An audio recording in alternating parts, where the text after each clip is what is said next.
되고 있어요. 박스에 확인됐습니다.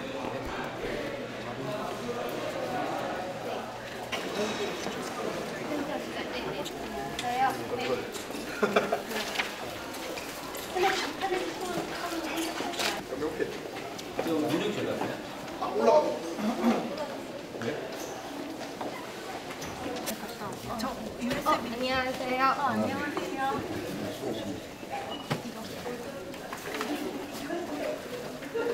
이거 하나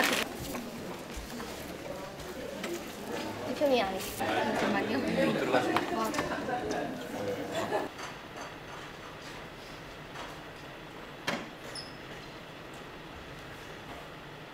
박수 한번 주시고. 네.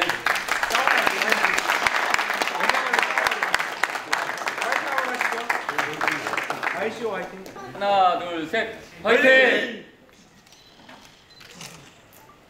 네, 그럼 지금부터 ICO 자율규제 전략, 그 다음에 혁신 생태계를 위한 ICO 가이드라인 포럼을 시작하도록 하겠습니다. 뒤에 서 계신 분들도 다 착석해 주시기 바랍니다. 먼저 인사드리겠습니다. 안녕하십니까. 저는 오늘 사회를 맡은 BGCC의 천종성 위원입니다. 반갑습니다. 사실 그동안 그 시장의 많은 그 요구에도 불구하고 우리나라의 블록체인에 대한 규제 방향이 좀 불명확했다는 것은 우리가 주지의 사실이고요.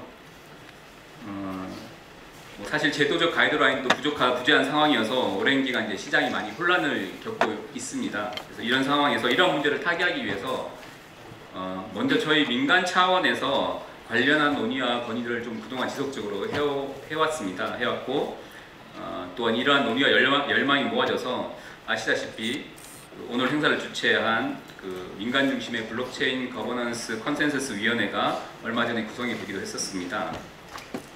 특별히 그 BGCC 구성을 계기로 해서 민간 중심의 논의가 조금 더 확장될 수 있는 상황을 저희는 맞이했다고 생각을 하고요.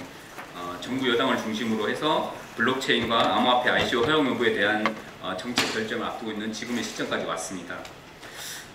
다행스럽게도 오늘 그 블록체인 거버넌스 컨센서스 위원회 BGCC라고 줄여서 말씀드리겠습니다. BGCC와 국회 혁신 생태계 포럼이 공동으로 더불어민주당의 여러 위원님들을 모시고 같이 오늘 포럼을 개최하게 됐습니다. 오늘 그 BGCC는 그 암호화폐 ICO 및 그 상장 가이드라인 발표를 시작으로 해서 앞으로 더불어민주당과 국회와 더불어서 공동으로 자율기구의 구성을 제안하고 추진할 예정입니다. 또한 ICO 프로젝트와 거래소가 민간 스스로 자율적으로 규제할 수 있는 구조를 향후 만들어 나갈 계획입니다. 피터 드러커가 미래가 어떻게 올지 예측할 수 있는 가장 확실한 방법은 미래를 만드는 것이다, 이런 얘기를 한 적이 있습니다. 우리가 네거티브 규제 시스템을 바꾸겠다 하는 얘기도 미래가 어떻게 올지 예측하기 힘들기 때문에 시스템을 바꾸는 것입니다. 그러니까 포지티브 규제라고 하는 것은 요거는 할 수 있다 하는 시스템입니다. 그런데 그렇게 제도를 설계해 놓으면 과거와 달리 농업혁명 시대, 산업혁명 시대와 달리 4차 산업혁명 시대는 우리가 예측할 수 없는 초연결, 초진행 사회이기 때문에 실제로 요것만 해라 해갖고는 그것이 규제를 완화하고 길을 터주는 것이라고 할 수는 없습니다. 그래서 요것만 빼고 다 해봐라. 그 네거티브 규제인 거죠. 이렇게 해야지만 실제로 우리가 미래를 갖다가 확실히 만들어 나갈 수 있지 않냐 하는 것이 지금 우리 사회에서도 컨센서스고 또 외부에서도 같이 공감대를 형성하는 것이라고 할 수 있겠습니다.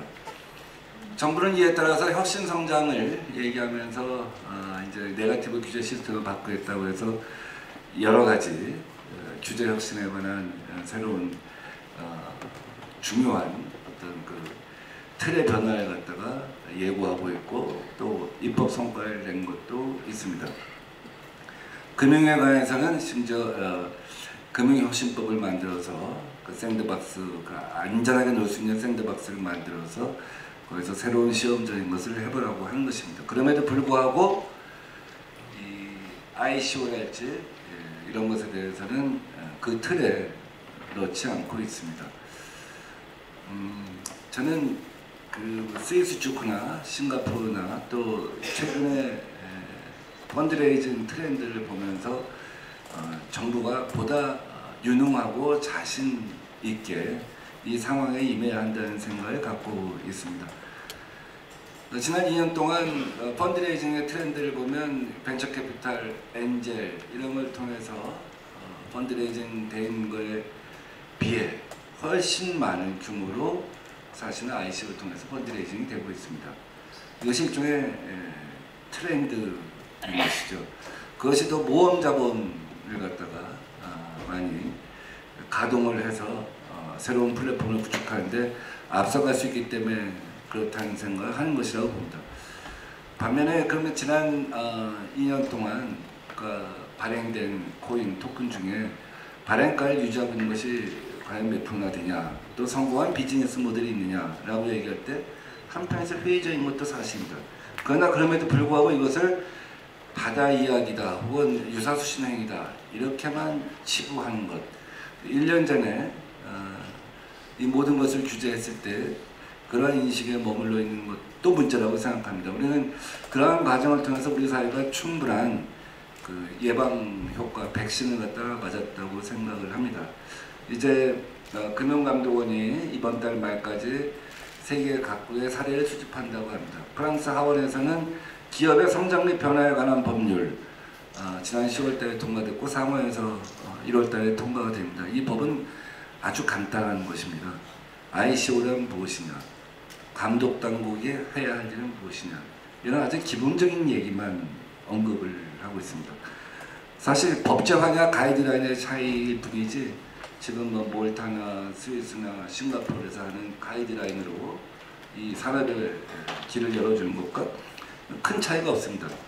가이드라인으로 하든 법안으로 하든 자신 있는 정부라고 한다면 이 두 가지 지표, 세계 경제 펀드레이징의 흐름이 있게 된다는 것과 또 한편에서는 부정적인 지표, 이 두 가지를 놓고 어떻게 핸들링 하냐 하는 데 있어서 자신 있는 정부라면 좀 더 길을 열어놓고 투기와 사기와 유사수신 행위를 막고 산업적 측면의 길을 열어줘야 한다고 생각합니다. 그런 점에서 우리 민간이 이렇게 앞서서 가이드라인도 이렇게 제정하고 하는 것은 굉장히 큰 압박 효과도 있고 사회적 공감대를 형성하는 데 도움이 된다고 생각합니다. 얼마 전에는 IEO에 대한 가이드라인을 갖다가 민간 쪽에서 만들어서 제시한 바가 있고 오늘은 또 ICO에 대한 나름의 가이드라인을 갖다가 얘기하고 있습니다. 이런 것들이 어떻게 보면 사람들한테 신뢰를 제고하는 측면이 있다고 생각합니다. 스위스 주크에 제가 갔을 때 이더리움 기반으로 부동산 컨트랙트 코인을 갖다 발행하고 블록체인 플랫폼을 만든다고 했었는데 종업원이 몇 명이냐 물어봤더니 3명이라고 하더라고요. 우리나라는 부동산 중개사가 11만 평인데 그 산업의 미래에 대해서 예측되는 측면이 있는 것이죠. 그러나 그럼에도 불구하고 그렇다고 해서 기존의 직업이 다 없어질 거라고 생각하지는 않습니다. 보험 설계사가 블록체인 기반의 중개자 없는 경제로 간다고 했을 때 보험 설계사가 다 사라질 것이냐. 우리나라의 보험 설계사는 40만 명입니다. 그렇지 않다고 생각합니다. 오히려 행복 설계사랄지 보완적인 어떤 업종을 찾아갈 수 있다고 생각합니다. 무인 비행기를 개발해서 이라크에 미국에 수없이 많은 그 비행 촬영을 하는데 무인 비행기가 찍어온 것을 판독하는데 새로이 70명이 더 필요했다고 합니다. 그러니까 기존의 일자리가 없어지는 대신 또 새로운 일자리가 만들어진 것이죠. 그 스위스의 사람은 이렇게 얘기를 하더라고요. 규제를 제발 해달라. 필요한 규제만. 왜? 그래야지 이 산업에 대한 신뢰가 생긴 것이 아니냐. 그 대신 최소한의 규제만 해달라. 아마 오늘 ICO 제동도 그런 취지에서 하는 것이 아닌가 하는 생각이 들면서 여러분들의 의견을 잘 받들어서 고민을 해보겠습니다. 오늘 뭐 세 분한테 뭐 공업회를 드린다고 하더라고요. 홍일학 의원님, 이원호 의원님, 정성호 의원님 맞습니까? 그래서 블록체인 기반 정치자금 모집에 대해서 그분들이 기여한 바가 있다고 해서 공로회를 드린다고 했는데 오늘 미국 상하원 그 중간 선거가 끝났잖아요. 그 블록체인 기반으로 정치자금을 모집한 후보 중에 2명이 당선되었다고 합니다. 난 그렇게 안 봤는데 우리 홍의당 의원님이 굉장히 미래에 앞서가시는 분이라고 생각이 드네요. 물론 한국엔 정치자금법 때문에 사실은 그 길이 쉽지가 정치자금법상의 규제 때문에 그 길이 쉽지는 않습니다만 이런 것들이 블록체인을 1.0, 2.0, 3.0, 4.0 시대로 진화시키는 것이 아닌가 하는 생각이 들면서 오늘 여기서 얘기되고 또 제안된 것들이 보다 많은 컨센서스를 갖다 만들기를 기대합니다. 감사합니다. 네, 의원님 감사드립니다. 오늘 블록체인에 대해서 이렇게 가이드라인을 정하고 ICO에 대해 가이드라인을 정한다는 데 큰 의의가 있다고 생각합니다. 블록체인에 대해서 우리가 어떻게 생각해야 될 것인가, 패러다임 전환을 하는 기술이기 때문에 이걸 어떤 사람은 파괴적 기술이라고 그러기도 하고 와해적 기술이라고 그래서 우리의 상상을 초월할 수 있는 여러 가지 일들이 일어날 수 있다는 생각을 합니다. 그런데 우리는 아직 명확한 법적 해석과 가이드라인 제시를 하지 못했고 규제 정비도 잘 되지 못해서 기업들이 불확실성을 해소하지 못하고 있어서 블록체인에 대한 생태계도 제대로 조성되지 못하고 있는 현실이 아닌가 그런 생각을 합니다. 지금 블록체인에 대한 투자는 상상을 초월하게 세계적으로 계속 확장되어 가고 있다는 것을 우리가 확인할 수 있고요. 그래서 중국과 일본 같은데 미국 같은 데서는 표준화를 하기 위해서 굉장히 노력하고 있지만 초기 단계입니다. 그래서 우리도 이 부분에서 우리 나름대로의 표준화를 하기 위한 노력을 해야 되지 않겠나 그렇게 생각하고 우리 사회도 좀 개념을 제대로 정립해서 사회적 합의를 도출하는 게 바람직하다 이렇게 생각합니다. 특히 우리나라에서는 블록체인에 대해서는 투자가 굉장히 소극적이고 블록체인은 아주 착한데 ICO는 굉장히 나쁘다, 악하다 이런 양분된 사고를 가지고 있는 것이 현실입니다. 그렇지만 우리 벤처 기업들이 자금을 조달하는 것이 이제는 VC에서 ICO로 급격하게 변해가고 있는 이 시점에서 우리는 어떻게 대응해야 될 것인가를 깊이 고민해야 될 때가 아닌가 생각합니다. 그래서 오늘 이렇게 블록체인 ICO에 대한 가이드라인에 대해서 고민하고 같이 뭔가 사회적 합의를 도출해서 아직도 소극적인 정부의 나름대로의 압박을 하고 뭔가를 확인해 주기를 원하는 이런 민간에서의 역할이 아주 의의가 있다고 이렇게 생각합니다. 저도 국회에서 우리 민병두 위원장님하고 힘을 합쳐서 이제 벌써 그렇게 얘기하는 4세대 블록체인에까지도 이제 진화되어 가고 있는데 우리는 아직도 개념 정립도 제대로 못한 이런 상태를 어떻게 빨리 따라잡을 수 있을까 하는 생각을 합니다. 우리가 우리 세계 경제 발전과 세계 새로 도약하는 기로에 되치게 할 수 있는 절호의 기회를 우리 이렇게 지켜만 보고 있어야 될지에 대해서 크게 고민하는 계기가 되었으면 좋겠다는 말씀을 드리고 인사에 대할까 합니다. 감사합니다. 제가 블록체인을 접한 지는 꽤 됐습니다. 저는 지난 대선 때 당의 선거대책본부에 집단지성센터라고 하는 게 있었는데요. 그 집단지성센터장을 맡아서 하나의 위원회를 만들 때 우리 블록체인 위원회를 만들어가지고 블록체인 전문가들 한 20여 명 모셔서 그 당시 블록체인을 통해서 앞으로 일을 좀 해보자 뭐 이런 얘기를 한 적이 있었고 저도 이번 국감 때 좀 비슷한 질문을 했습니다. ICO는 아니었지만 정부 4.0이라고 하는 게 없는데 아직 그런 브랜드는 없습니다. 그래서 정부 4.0 좀 해보자. 그리고 그거 하면은 블록체인 인력 양성도 되고 그리고 그걸 통해서 블록체인 기술을 좀 많이 정부가 선도해서 앞장설 수 있고 이런 거 아니냐 이런 질의를 했었고요. 얼마 전에는 조달청이 요즘에 계약 시스템을 어떻게 바꿀 것인가라고 하는 것에 대한 고민들을 많이 하는데 특히나 우리나라 산업 중에서 그 국제회의 지원 용역 업무, 이 회의 지원 회사들 있지 않습니까? 이 회사가 돈을 처음에 딱 주지 못하고 사후정산하는 시스템인데 사후정산하다 보니까 대부분의 국제회의를 많이 정부 조달 국제회의에서 이거 공공기관들이 뭐 정부나 지자체 공공기관들이 그렇게 갑질이 심하답니다.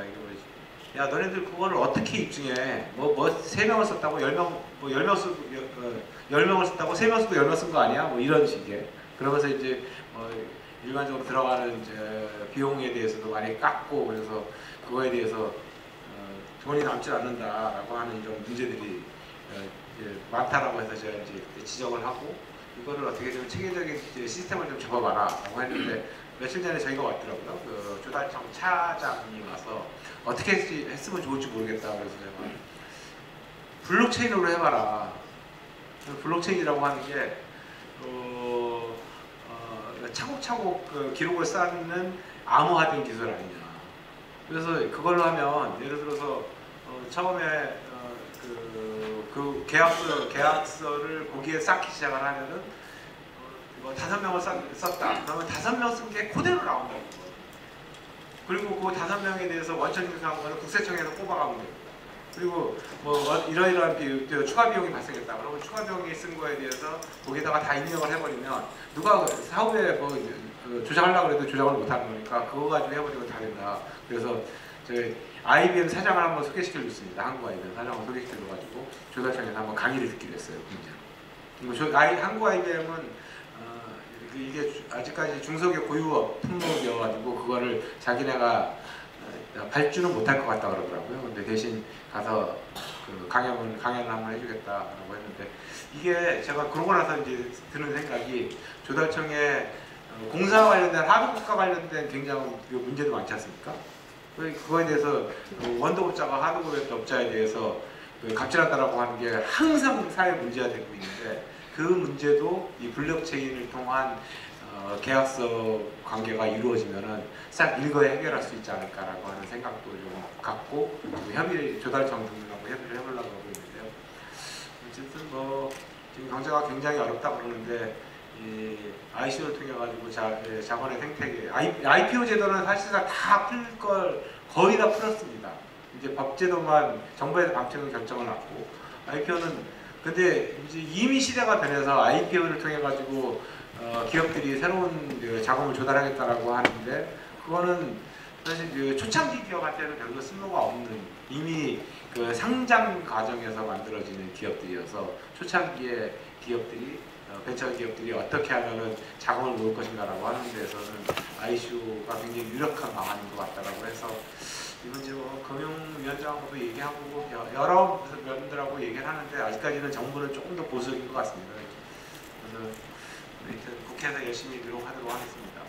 그래서 경제 어려운 시기에 경제의 활력, 순환을 만들 수 있는 아주 유력한 수단이 아닐까라고 하는 생각을 갖고 열심히 협의하고 그러고 있는 상황입니다. 아무쪼록 오늘 모임이 또 한 번 그런 것을 국회가 추진하는 데 있어가지고 활력을 그리고 압력을 행사하는 그런 자리가 되기를 바라겠습니다. 고맙습니다. 네, 의원님 감사드립니다. 저는 이제 핀텍 지원센터 맡고 있으면서 이제 핀텍이라는 어떤 신산업을 갖다가 좀 육성하는 쪽으로 지금 하고는 있습니다. 근데 이제 뭐 핀텍이라는 얘기를 하기 전에 전체적인 흐름을 보게 되면 지금 4차 산업혁명이라는 게 제 개인적인 생각으로는 뭐 이런저런 뭐 다보스 포럼 회장 얘기도 있고 있지만 저는 4차 산업혁명이 유통혁명과 기술혁명의 결합, 융합으로 이루어지는 거라고 생각했습니다. 그러니까 유통혁명은 지금 아날로그에서 디지털도 지금 PC 레벨에서 모바일로 손 안에 있는 모바일 스마트폰으로 급속히 바뀌어가는 과정이었기 때문에 그 유통혁명 자체가 사실 혁명이고 지금도 지속되는 혁명이고 앞으로도 굉장히 빠르게 진행되는 혁명이다. 그러니까 디지털라이제이션, 디지털화로에서 모바일화죠. 이렇게 하는 그런 과정이고요. 거기에 지금 새로운 기술혁명이 추가되는 거 보통 우리 ABCD라고 요즘 많이 얘기하지 않습니까? 그래서 AI, 블록체인, 클라우드 컴퓨팅, 빅데이터 이렇게 얘기하고 있는데 이런 인프라 기술, 그냥 로봇이나 무슨 재생에너지나 뭐 이런 그런 기술이 아니라 그런 것들 다 분해해 보면 사실 ABCD로 다 분해가 되거든요. 로봇 같은 경우도 결국 이제 빅데이터와 AI로 그 핵심 기술이니까 이 기술이 디지털 플랫폼 레볼루션에 지금 결합이 돼갖고 굉장히 빠른 속도로 나는 게 지금 4차 산업의 본질이다라고 생각했어요. 그래서 만약에 이제 2, 3차 산업혁명처럼 제조 기반의 그런 혁명이었다면은 금융이나 이런 서비스 혁명, 오토라든지 공유경제가 나오지 않았을 겁니다. 근데 4차 산업혁명은 이런 시장이죠. 유통혁명이 일어나면서 동시에 지금 기술혁명이 일어나고 있기 때문에 굉장히 거센 혁명이고 전 산업에 영향을 주는 거고 이전에까지 있던 거하고 상당히 다른 걸로 나타나고 있다 이렇게 생각하고 있어요.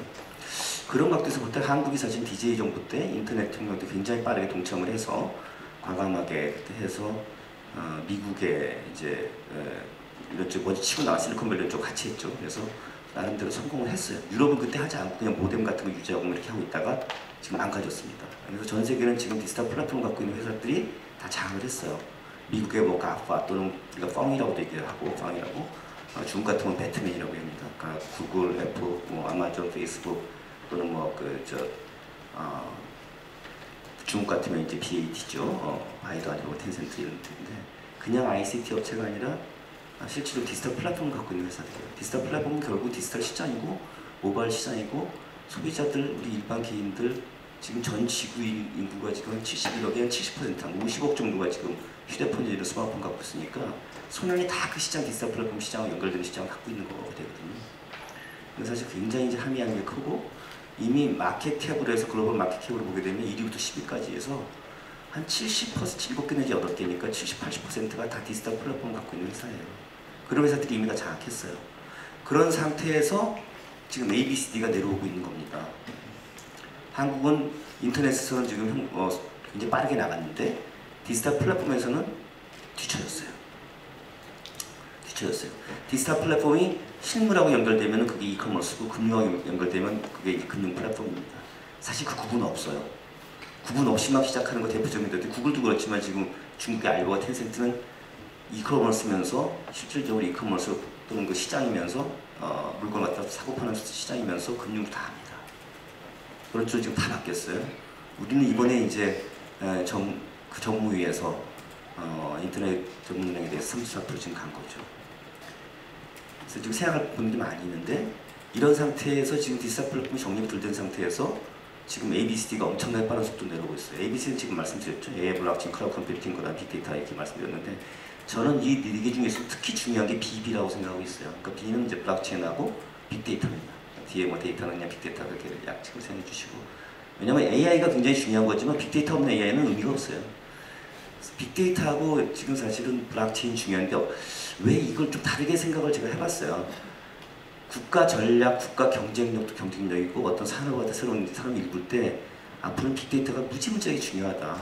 시진핑 주석이 미국에 대해서 한마디 했죠. 최근에 빅데이터를 통해서 AI를 갖고 미국 갖다 뛰어넘겠다고 얘기했어요.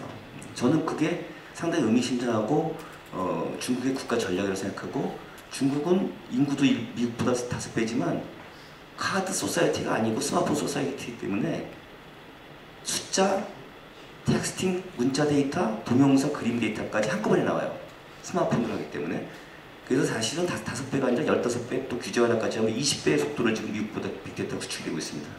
그래서 이미 안면인식 이런 것들은 미국을 뛰어넘고 지금 중국이 1위로 갔고요.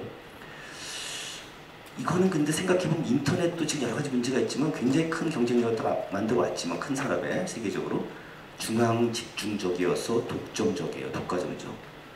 이거는 빅데이터나 이런 걸 갖고 있는 나라들 국가적 전략적으로 생각했을 때 쫓아가기 쉽지 않습니다. 한국이 인구도 작고 이래가지고 중앙 집중적으로 하는 그런 쪽으로 이렇게 쫓아가는 빅데이터나 인공지능하고 블록체인은 전혀 다른 식으로 어프로치하는 거예요. 중앙 집중적인 어떤 그런 하이라키 구조가 아니라 CPU 구조가 아니라 이건 수평 분산적인 구조거든요. 그래서 저는 빅데이터 쪽으로 굉장히 우리가 쫓아가서 해야 되지만 국가 전략적으로 볼 때는 이런 수평 분산적인 것 쪽으로 가는 것이 인구가 적고 이런 쪽에서도 아이들 잘 내면 세계에서 탑을 유지할 수 있는 것들을 많이 만들 수 있다 생각하고 있어요. 그래서 이 블록체인하고 빅데이터는 앞으로 미래 산업 갖다가 지배할 굉장히 핵심적인 인프라 테크놀로지지만 두 개는 굉장히 성격이 다르다라고 생각을 하고 있고요. 그런 각도에 사실은 이제 생각을 합니다. 때로는 지금 양자 컴퓨터 이런 것들이 더 나중에는 진화할 거다 이런 얘기도 해요. 근데 저는 그럼에도 불구하고 미래는 알 수는 없지만 블록체인이 상당한 의미에서 그쪽 방향으로 미래를 끌고 갈 가능성이 많다. 왜냐하면 디지털 플랫폼 레볼루션은 결국은 비대면 거래예요. 아날로그 이코노미가 지금 유엔 보고서에 하면 아날로그하고 디지털 이코노미가 8대1락 하는데 글로벌로 저는 이게 얼마 지나지 않아서 5대5, 2대8로 바뀔 거라고 봅니다. 그렇게 되면 결국은 금융도 디지털 금융이 굉장히 중요해지고 디지털에 의한 거래가 많아질 거라고 봐요. 그럼 non-facial transaction이에요. 그 비대면 거래가 점점 중요해집니다. 비대면 거래가 점점 많아지면 어떤 일이 생기냐? 보안이 중요해져요. 보안이 정말 중요해집니다. 왜냐하면 안 보고 거래하는 거기 때문에. 근데 지금까지 알려진 기술적인 저기에 의하면은 비즈니스 모델이 바뀌면 보안 프로그램을 다 갈아서 껴야 된대요. 그러면 그거 갖다가 그 코스트를 다 누가 지불해야 되냐면 소비자 전가가 될 거기 때문에 결국은 다 소비자가 다 부담을 하게 되는 거죠. 그랬을 때 이런 쪽에 상당한 보안의 어떤 그런 부분을 담당하겠다. 근데 이제 블록체인 같으면 위변조를 막을 수 있는 그런 기술이니까 보안 100%는 아니지만 보안의 굉장히 중요한 부분을 담당하는 거거든요.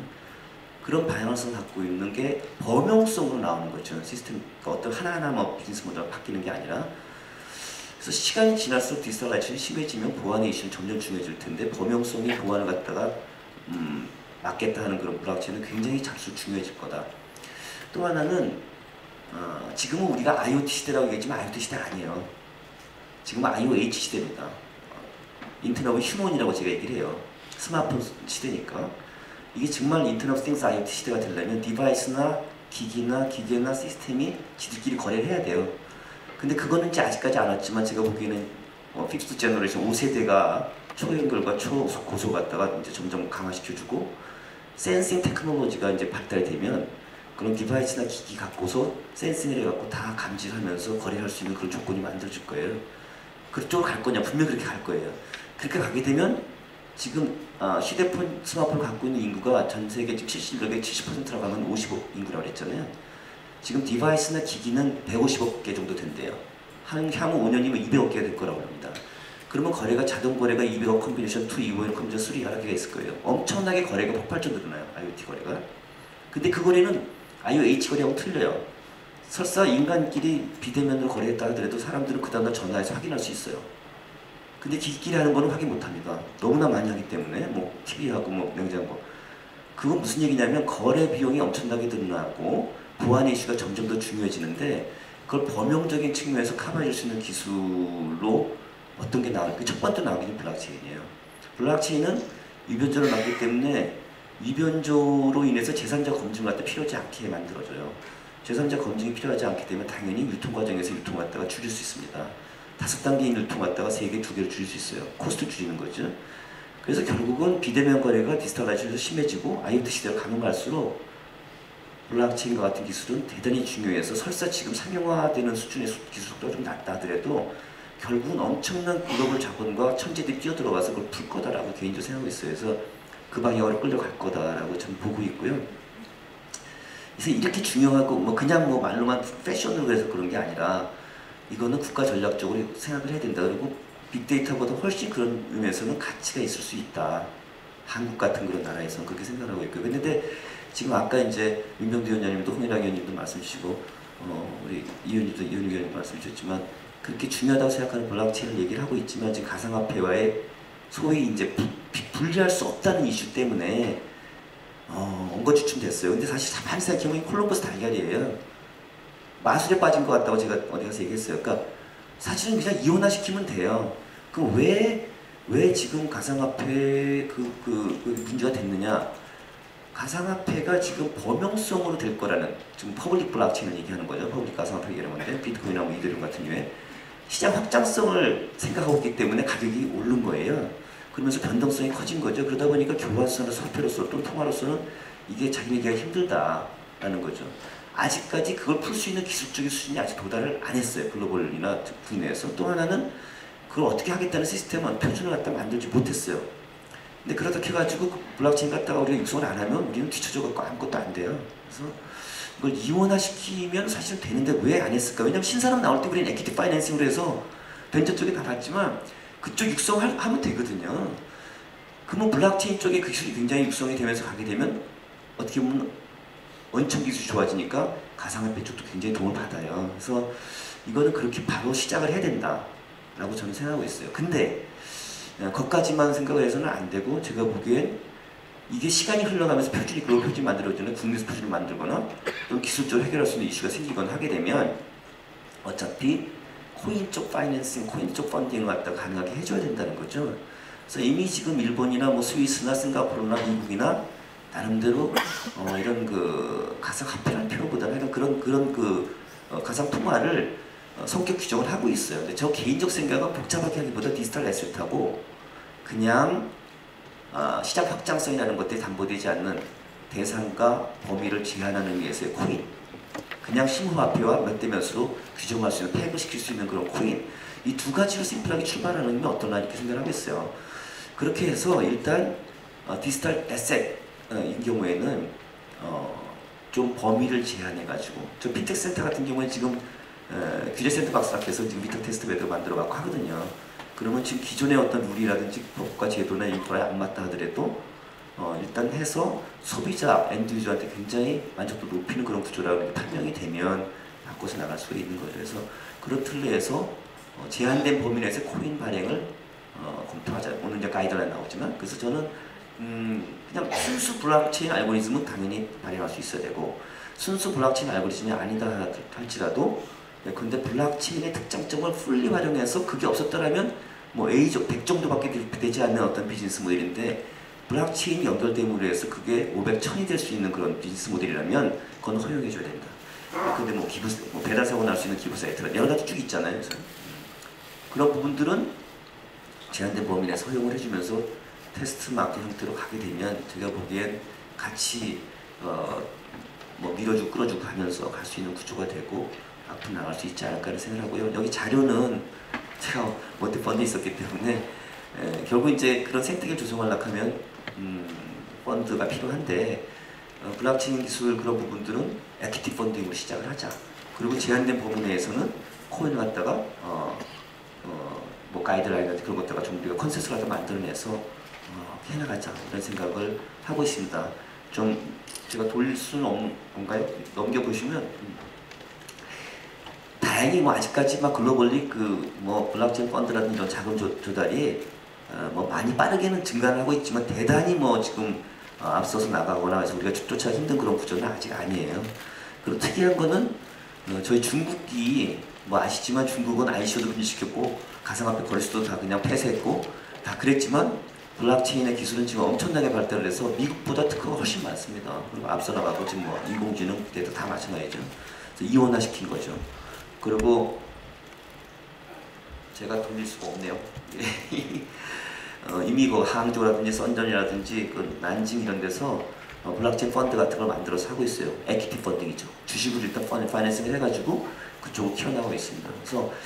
그래서 저는 이제 그런 부분들을 이제 뭐 경우에 따라서 신산업은 불확실하고 하이리스크 하이턴이기 때문에 처음에 민간자금이 바로 들어오지 않는 경우도 있거든요. 그럴 경우엔 공공적인 자금에 뭐 모태펀드라든지 또는 뭐 금융위원회 산하에 또 성장금융, 성장사다리가 있어요. 그래서 펀드 컨셉으로 해가지고 마중물로 해서 연결시켜 나가는 수가 있고, 거기 기관자금이 들어올 수도 있고, 때로는 지금 거래소들이 만약에 원한다면 가상화폐 거래소도 있지 않습니까?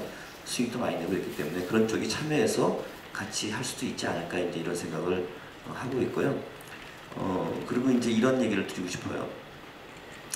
코인을 바로 시작을 해야 되느냐 했는데, 그럼에도 불구하고 우리가 고민을 하면서 해외의 어떤 그런 미리 만들어낸 몰타도 나오고 많이 나왔잖아요. 그래서 그런 부분들을 같이 좀 우리가 벤치마킹을 해가지고 한국에 좀 맞는 그런 규정들을 일단 만들어서 테스트 베드를 일단 하자. 규제 샌드박스에서 힘들더라도 범위를 제한하면 되거든요. 톨러런스 범위 내에서. 그렇게 해서 시작하는 게 좋다. 왜냐하면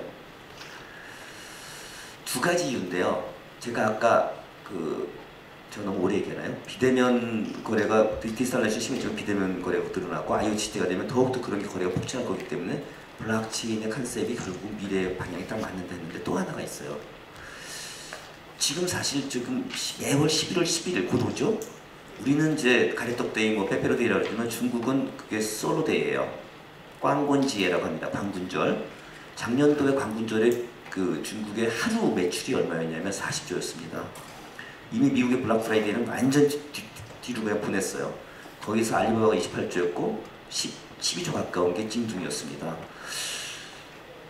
이게 중국 국내에서만 된 게 아니거든요. 전 세계에 이미 그런 디지털 플랫폼을 이용한 직구 역직구 컨셉의 그런 사이버 수출 시장이 이미 만들어지고 굉장히 빠른 속도로 커지고 있어요. 저는 가끔 이런 생각을 해봐요.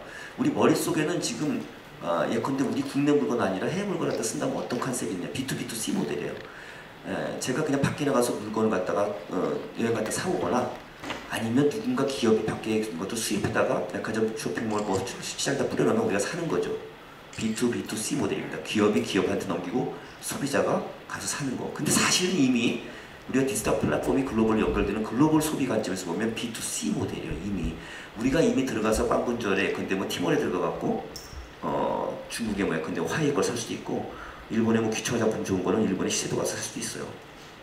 이미 다 열려 있어요. 근데 그게 아직까지는 폭발하지 않았습니다. 근데 저는 그게 바로 이렇게 될 거라고 봐요. 그러면 여기서 이제 의문이 나와요. 제가 그러면 개인 소비자가 이건 우리나라만 해당되는 게 전 글로벌이 마찬가지일 거라는데 해외 거 갖다가 살 수 있습니다. 그리고 하루 이틀 와요 이제. 옛날에 이누스인가 어떨까 기누스인가 저 텐트 만들던 회사인데 망했어요. 코스닥 상장했다가. 근데 지금 최근에 엄청나게 늘었더라고요. 침대 매트리스 갖다 팔아가지고 연간 7, 8천억 갖다 매출을 일으킨대요. 70대로 이제 아예 깨드셨는데 아마존에서 다 파는 거예요. 압축을 이용해갖고 엄청나게 글로벌이 지금 하고 있어요. 굉장히 빠르게 오는 거죠. 그리고 날짜도.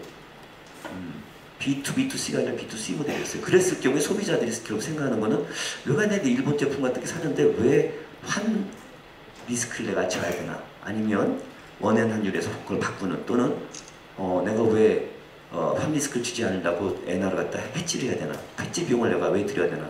중국 원 위안화에서 됐을 때 그거 갖다 왜 내가 해지 리스크 갖다가 져야 되나? 그 비용을 또 지불해야 되나? 이런 이슈가 생길 거예요. 제가 말씀드린 이유는 뭐냐면 결국은 글로벌 소비가 B2C로 가게 되면 다른 나라의 신용화폐를 갖다 쓰지 않으려고 할 거다.